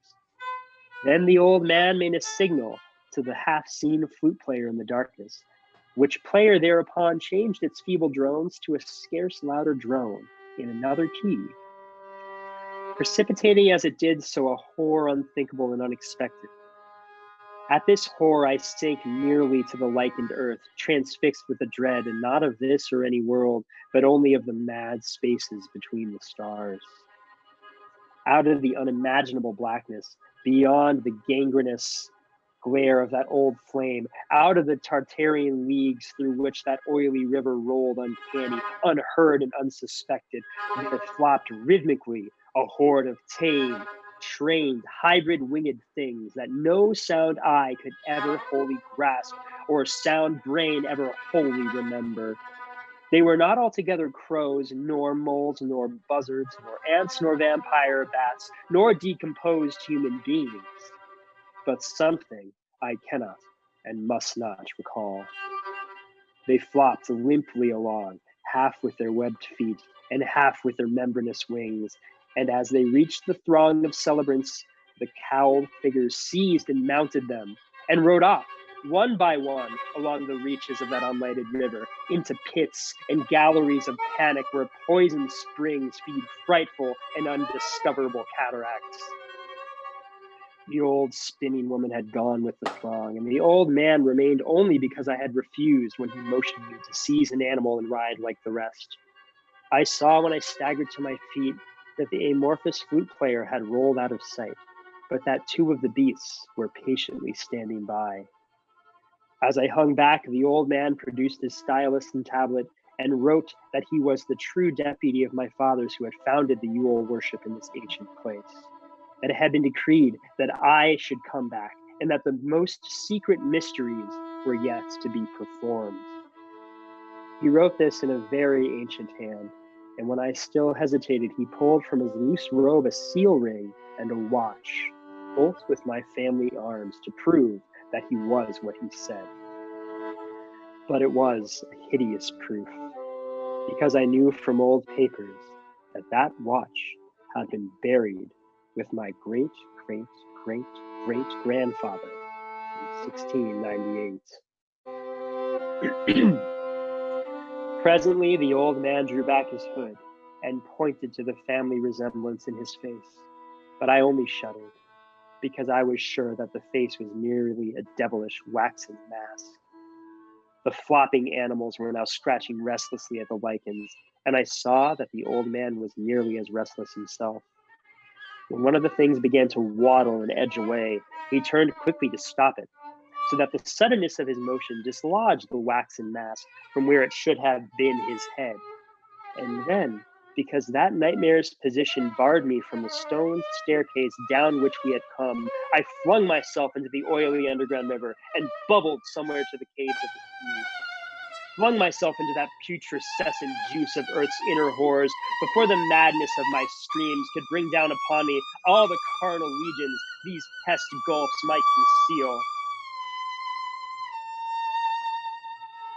At the hospital, they told me I had been found half frozen in Kingsport Harbor at dawn, clinging to the drifting spar that accident sent to save me. They told me I had taken the wrong fork of the hill road the night before and fallen over the cliffs at Orange Point, a thing they deduced from prints found in the snow. There was nothing I could say, because everything was wrong. Everything was wrong, with the broad windows showing a sea of roofs in which only about 1 in 5 was ancient, and the sound of trolleys and motors in the streets below. They insisted that this was Kingsport, and I could not deny it. When I was delirious at hearing that the hospital stood near the old churchyard on Central Hill, they sent me to St. Mary's Hospital in Arkham, where I could have better care. I liked it there, for the doctors were broad-minded and even lent me their influence in obtaining the carefully sheltered copy of Alhazred's objectionable Necronomicon from the library of Miskatonic University. They said something about a psychosis and agreed that I had better get any harassing obsessions off of my mind. So I read that hideous chapter and shuddered doubly because it was indeed not new to me. I had seen it before. Let footprints tell what they might. And where I was, I had seen it, and where it was I had seen it, were best forgotten. There was no one in waking hours who could remind me of it, but my dreams are filled with terror because of phrases I dare not quote. I dare quote only one paragraph, put into such language as English can make from the awkward low Latin. And it reads as this. "The nethermost caverns," wrote the mad Arab, "are not for the fathoming of eyes that see, for their marvels are strange and terrific. Cursed the ground where dead thoughts live new and oddly bodied, and evil the mind that is held by no head. Wisely did Ibn Sashakabo say that happy is the tomb where no wizard hath lain, and happy the town at night whose wizards are all ashes. For it is of old rumor that the soul of the devil brought hastes not from his carnal clay, but fats and instructs the very worm that gnaws, till out of corruption horrid life springs, and the dull scavengers of earth wax crafty to vex it and swell monstrous to plague it. Great holes secretly are digged where earth's pores ought to suffice, and things have learnt to walk that ought to crawl."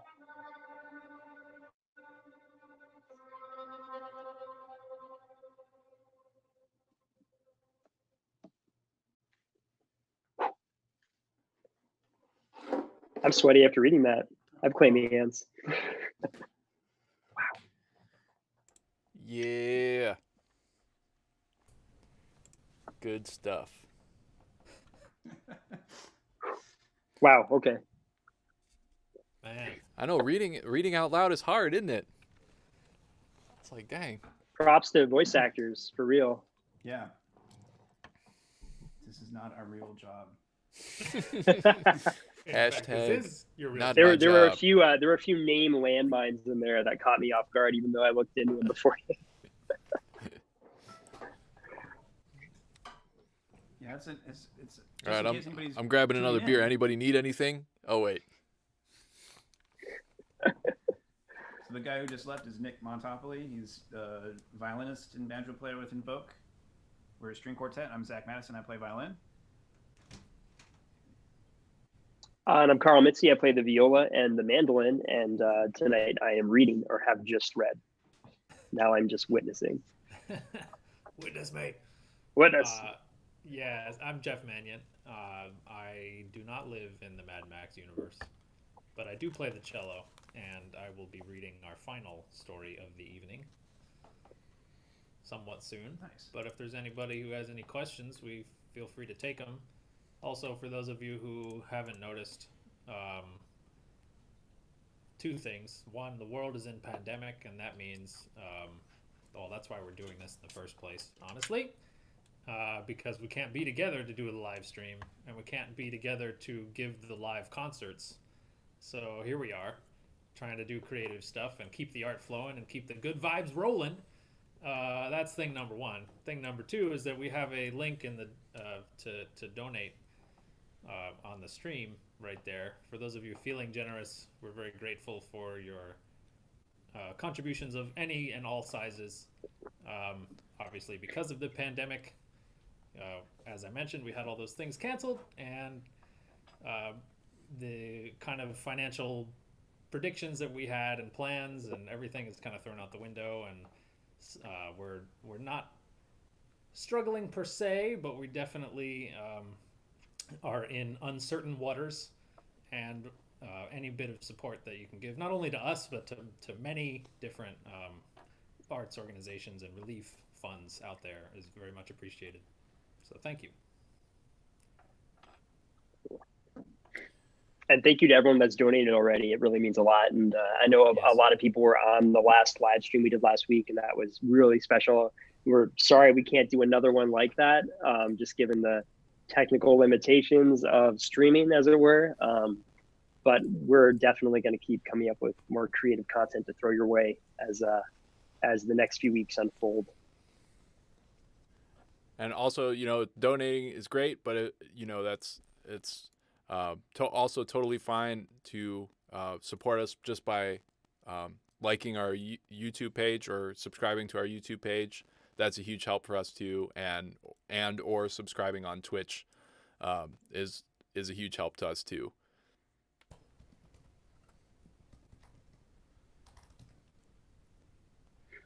I have shifted over to the Tups. Oh yeah, hold on. The That Tups link was IPA. bad. Sorry guys, I'll get a new link up there. Light Life Institute, I got you. But let's carry on. I'll do that while we're moving here. All right, y'all ready for the final story of The grand eve? finale. Hold up, let me see if the pictures are in the right place. Oh, they are. Okay, cool. Woo! And I won't exit out of my thing this time and cause a snafu. No snafooing. No snafooing. All right. So, the final story is called The No One Girl and the Flower of the Farther Shore by E. Lily Yu. And I stumbled across her short story in an online publication. The right picture, I believe, on the stream, is the cover of the literary magazine that it was published in sometime in 2018. The exact issue is somewhere here, but I have so many windows open to make this streaming work that I'm not going to mess it up. But her story just, I don't know, spoke to me, so I decided to include it in our evening today. So, without further ado, again, this is The No One Girl and the Flower of the Farther Shore, accompanied by Nick on violin, and I'm very grateful for that. You're welcome. Once there grew in the dust and mud of a village in China a girl who had only her grandmother to love. And then her grandmother died and was buried, and she had no one at all. With no money to patch up the walls and lay new tiles on the roof, the small, smoky home that the two of them had shared slumped around her in the rain, and the little garden ran to nettle and thorn. In the months that followed, the girl crept and gnawed and spat and caught small birds with her hands like an animal.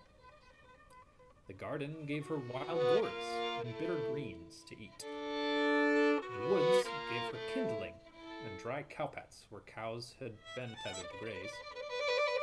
Sometimes her neighbors brought her scraps for pity. Sometimes they shied stones at her. Except when she visited her grandmother's grave, the no-one girl rarely spoke. She cast her eyes low and bit her lip, and the villagers shrugged and said, well, that was the way of wild things. But anyone who saw her squatting beside the grave, knobbly elbows over knobbly knees, mumbling and rambling, would have thought her mad.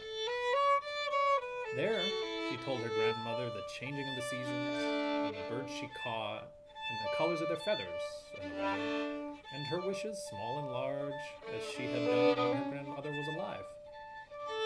For many years now, at the Mid-Autumn Festival, the village official offered a silver pin in the shape of an acorn and a gold brooch molded into a willow leaf as a prize for the most beautiful thing made in the village that year.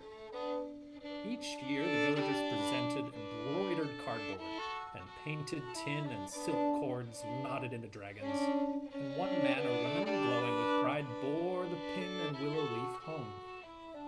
The no-one girl had seen these prizes from afar, on the breast of the tailor or the carpenter, or the firework maker, and thought them very rich and fine. If I won them, she said to her grandmother's grave, as the wind carried to her the music and laughter of the festival, I would touch them and taste them and eat their loveliness with my eyes.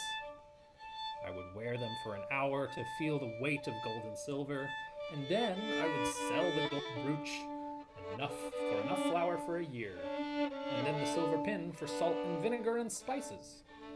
But when I bring the little purple wildflowers without names and the brown mushrooms from the wood, they laugh at me. Her grandmother's grave, mounded high and sparkling with tinsel, kept its own counsel, but the grass that grew thinly on it seemed to sway in sympathy. That night, after the revelers were all asleep, the first rain of autumn scoured the village. Rain sang on roofs and fences and pattered through trees. The no-one girl shivered and dreamed of a white bird that circled her head, dropped a seed, and flew away into the dark. When she awoke, she went to her grandmother's grave. From the mound sprang a single red flower like a firework, a flower the girl had never seen before, yet recognized. For late at night, her grandmother had combed the girl's long black hair and told her about the flower of the farther shore, which only grows where there has been death, and leads the dead wherever they must go. It had bloomed in the village where her grandmother had been born a long way away, and there had been a deep sadness in her grandmother's voice as she described it, working the comb through the knots in the girl's hair. Now the flower of the farther shore had come to her. The girl clapped her hands at the exquisite beauty of it. She dug down to the bulb with her fingers and planted it in the garden among the wild gourds. All that autumn and winter she tended the flower. After the petals faded and fell, slender leaves speared up, glowing with life and green throughout the cold winter. She fed the flower her secrets, burying them one by one, and watered it with drops of her blood, red as the flower had been, because there was no death in the garden, and the flower, her grandmother had said, needed death to live. Grow, grandmother's flower, she whispered to it at night. Bloom, flower of the farther shore. Leaves and then snow covered the path to her grandmother's grave, for the girl had ceased her visits, certain, as if it had been whispered to her, that her grandmother was gone. All her words and care for her flower, whose leaves seemed to bend toward her, listening. Spring came and the earth thawed, while everything else budded and sprouted and broke open, shouting life. The leaves of the strange plant browned and crumbled. But the girl continued to tend the bare patch, which she ringed with stones as lovingly as one might a child. These were easier days, after the winter's illnesses and privations. Bark ran soft with sap, and weeds were still tender and sweet. Though the girl was never not hungry, she was not starved. Now and then the villagers looked over her wall or shouted through the gate to see if she was still alive, partly for kindness and partly because her land and home would be reassigned if she died. When they spied her chattering at her patch of earth, they stopped and stared. "Hey, what's that? What are you growing there, girl?" "A flower of the farther shore," she replied. They laughed and rattled sticks against the gate. One or two tossed stones at her, but only half-heartedly, so they pattered down among the wild gourds instead of stinging her arms. Summer meant fat pigeons, and the tiny tender muscles of leaping mice caught when she poured creek water down their holes, and the odd spray of wildflowers, yellow and pink and white, dotting the muddy banks of the ditch. Summers she roamed far and free, up hills and down fields, idly pulling an ear of wheat or barley, and chewing the sweet green kernels inside. Hawks hovered, dove, and killed. Cows sung their sleepy heads sideways at her and pissed pale yellow streams. Every night she returned to the bare ring of stones, told it what she'd seen, and pricked her arm until it bled. The red drops ran in a fine line down her wrist and dripped from her fingertips to the thirsting earth. She was careful not to waste a drop. At the equinox, or so said the flimsy almanac nailed to the door, the flower of the farther shore arose like a ghost in the night. It spread its curling red crown to greet the no-one girl. When she unlatched the door and stepped outside, the girl gathered its petals together in her hands to smell their fragile fragrance, stroked its long green stalk, kissed its stamens until her mouth was gold with pollen, and spent the whole day sitting beside her flower, crowing and marveling. Those who looked over the wall made various noises of astonishment. "What a beautiful flower! Ah, what a sweet smell! How odd that someone like you should have grown such a thing." They drank its colors with their eyes, and its odors with their noses, just as the no-name girl did, and she did not begrudge them one bit. The butcher's son came too, and looked long. "Aren't you my treasure?" the girl said, paying him no mind. "Oh, but I will surely win the gold brooch and silver pin this year because of you." And the butcher's son said nothing, but went quietly away. In the night, the girl turned in her sleep, as though a soft thump and rustle reached her ears. She twitched and flung a hand out, as if somewhere in the garden metal clinked against stone.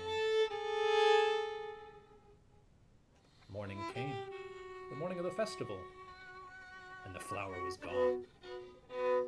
"Stolen!" the girl cried. "Stolen, oh, stolen!" She sifted the loose dirt in the hole where the flower had grown, but there was nothing, not a fragment of root, not a crumb of hope. She beat the ground with her fists and pulled her hair with her dirty fingers because there was no help for it. The flower had been stolen. The pin and brooch would be given to another. There was nothing she could do. Aching for justice, and rubbing her eyes with her knuckles, she hurried to the street of shops, where on an ordinary day beaded strings clacked in doorways and baskets of fish were sold from bicycles. Today, colored lanterns bobbed over low tables tied with ribbons. Throughout the day, people brought their beautiful things here to be guarded by the village official, when he was not deep in his cups, and by his more watchful wife when he was. The no-one girl would have pulled his sleeve and cried for help, except that the butcher's son was just at that moment presenting his entry, a flower in a pickle jar. It was her flower, the no-one girl saw, her stolen flower of the farther shore, but the petals had been painted white and gold, and cut raggedly, and the stamens trimmed short. To her eyes that had known its crimson wholeness, it was ugly as the wind. When the butcher's son saw her, he turned red and glanced away. "What's this?" the official said. tapping the end of his pen against the jar. "I've never seen its like. A flower I grew in the yard where the soil is wet from the animals we slaughter. I sent off for the seed in the mail. It may be an unusual species, but these are common enough colors," the official said. "And, it stinks like cheap perfume. Well, set it among the rest and we'll see." Then he turned to the girl with a smile as big as sunflowers and said, "Now, what did you bring us this year? A pretty stone? A snail?"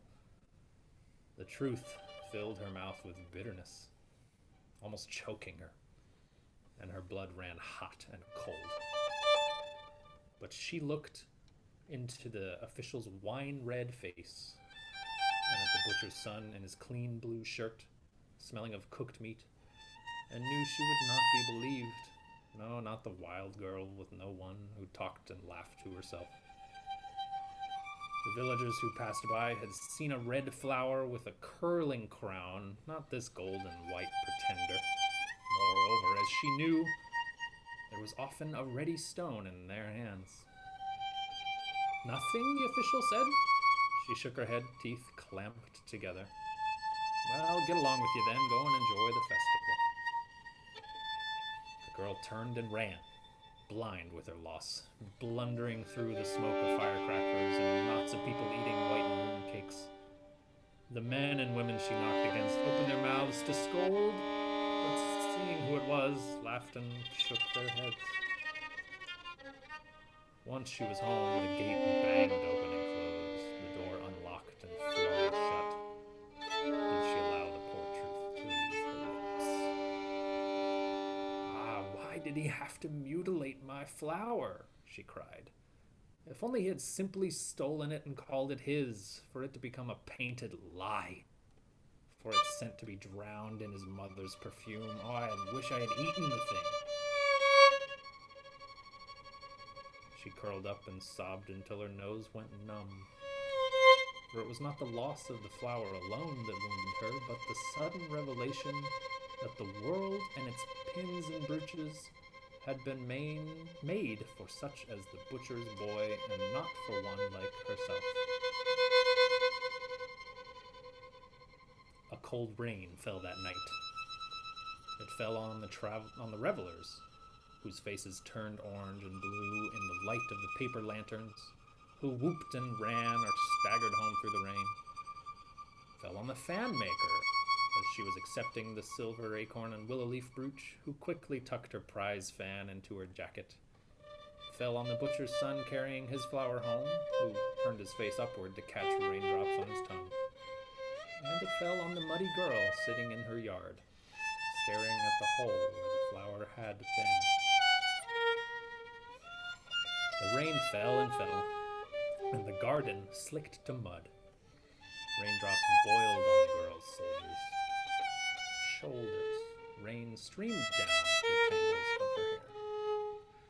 Then, as if the world had heard the unspoken wish on her tongue, the one wish she had not told her grandmother or fed to the flower, for only now did it put out its leaves, the girl began to disappear. She grew transparent, like sugar, then smaller, ever smaller and smoother, melting and running into the wet earth with the rain. The last sound she made, before her lips blurred, was a sigh. As she sank, she expanded. What had been the no-one girl mixed with volcanic ash and ant eggs and ancient bones, leaf mold and roots both thick as a man's waist and fine as hair.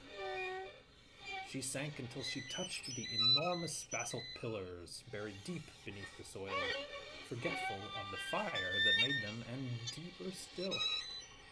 And she understood as she opened, and she poured forth and flowed, that though the no-one girl had appeared to eat and mumble and live alone, in truth, she was part of everything. The over and the under, briefly divided from it, as a seed falls from a seed head, but now returned. Her bones were basalt, her teeth trees, her belly full of mineral riches.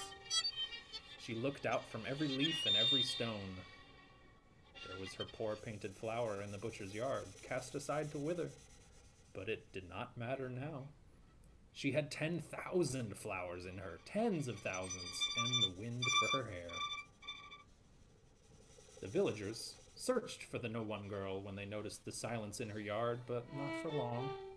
She was wild after all, and everybody knew that wild things lived and died in their own way, or climbed into truck beds and rode to the city to vanish, and it was no use holding them.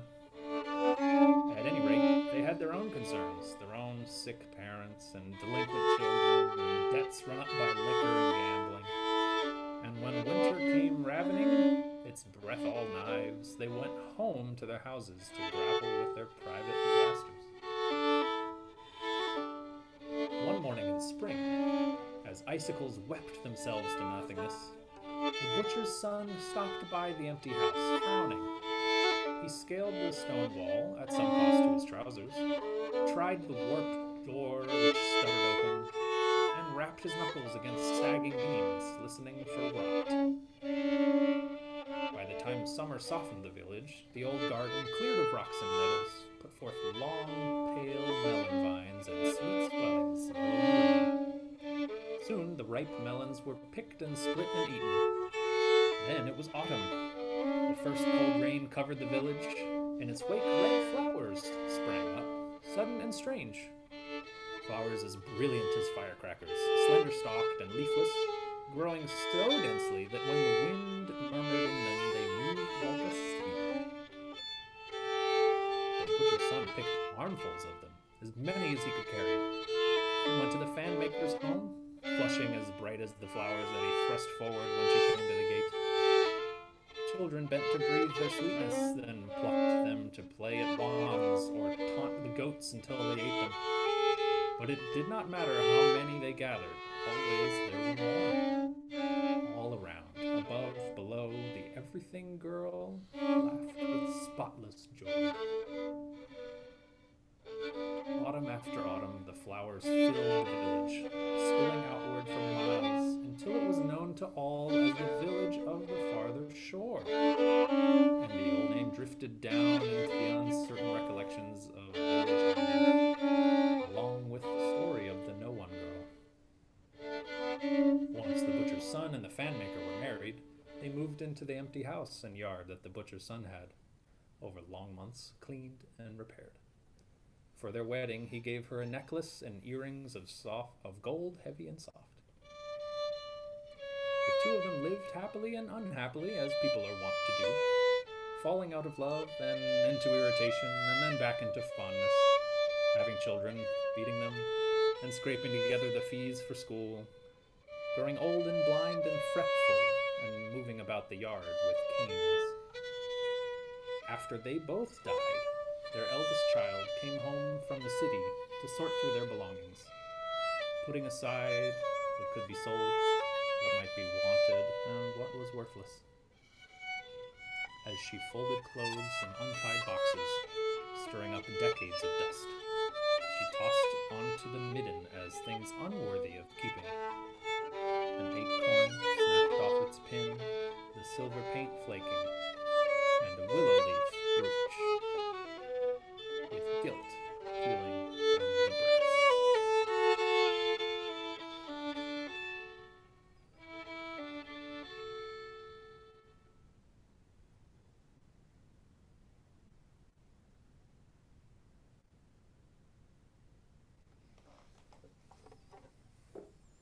To the everything girl.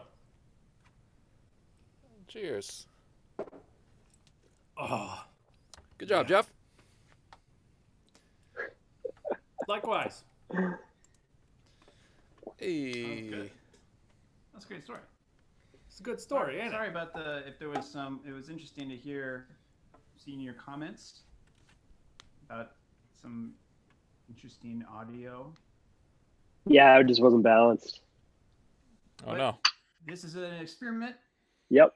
and so it's great. All this information is very useful to us. So if you guys want to reach out with any advice or anything you might want to see us do in the coming weeks and months and things like that, let us know. You can. Our email is invoke invoke.sound@gmail.com, or you can reach out on Facebook and all those types of things. And we're actually planning another one of Someone these typing that? Yeah.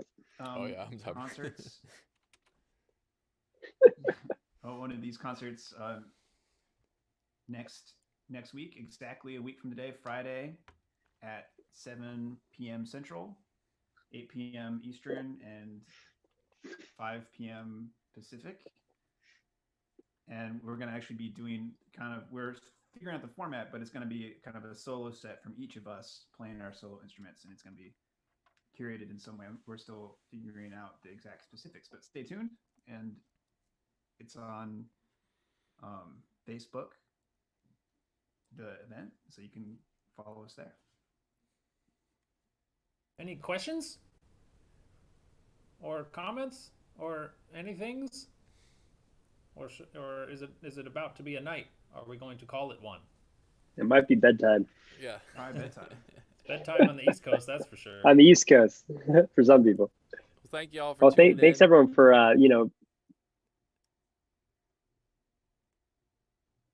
Yeah, and thank you to the people who've donated it already too. That's very helpful.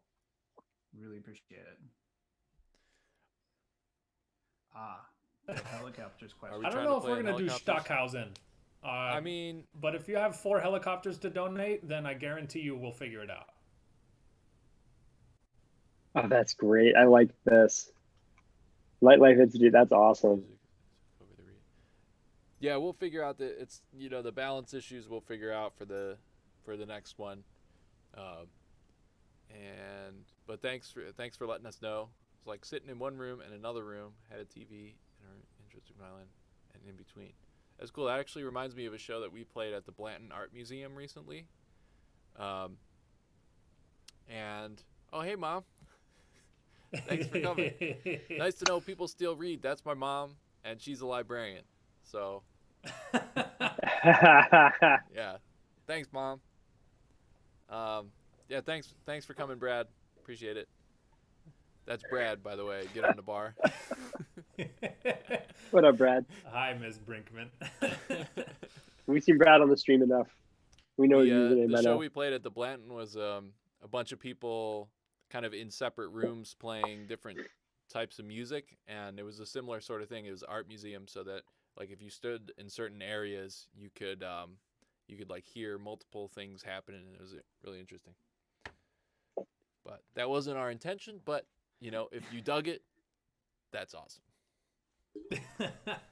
Boldly going nowhere. TF2 experience. Thank you, man. Thank you. All right, thanks, Kara. Thanks, Kara. Awesome. Shall we call it a night? Yep. Well, thanks y'all for coming. Cheers. Subscribe on the YouTubes and the Twitches, and we'll see you next time. Later. Peace out. Bye. Bye.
Bye.